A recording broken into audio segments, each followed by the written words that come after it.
Hej YouTube. I dag har jeg fået mit Blockbuster-kort. Blockbuster. Sådan så jeg kan live filme, når jeg har lyst.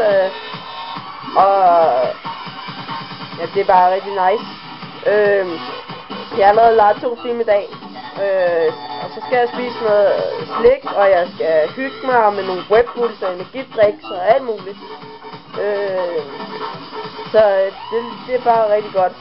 Musikken er der, som den plejer, og jeg synes det går rigtig godt på min kanal lige for tiden. Der skal snart komme sådan nogle videoer op, hvor jeg skal svare på spørgsmål. Så det kommer ikke lige nu. Det kommer først lidt senere. Men nu kommer der lige en lille video, og så slutter vi bare herfra. Vi ses YouTube. Ha' det pissegodt. Hej.